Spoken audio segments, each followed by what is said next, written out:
Sa punto pong ito, balikan naman natin ang report ng ating kasamang si Joshua Garcia para sa update sa nakatakdang biyahe ngayon, umaga ni Pangulong Ferdinand R. Marcos Jr. patungong Saudi Arabia. Joshua, magandang umaga. Yes, Audrey, nandito tayo ngayon sa Maharlika Presidential Hangar sa Villamor Air Base sa Pasay City para sa departure ceremony ni President Ferdinand R. Marcos Jr. papuntang Kingdom of Saudi Arabia. Audrey, ang nasabing pagbisita ng Pangulo ay para dumalo sa ASEAN Gulf Cooperation Council Summit bukas ika-20 na Oktubre at para mas palakasin pa ang matatag at magandang ugnayan na mayroon ng Pilipinas sa Saudi Arabia.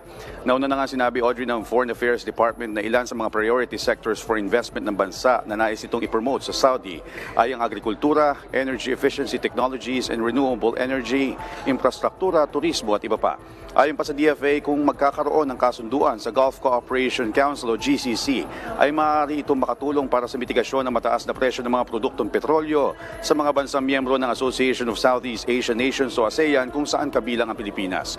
Audrey, magsisimula ang aktibidad maya-maya lamang kung saan inaasahan ring dadalo si Vice President Sara Duterte Carpio, Executive Secretary Lucas Bersamin mula sa Office of the President, Special Assistant to the President Secretary Anton Lagdameo Jr., Presidential Communications Secretary Cheloy Velicaria Garafil, ilang kawani ng Pasay LGU at iba pang miyembro ng gabinete.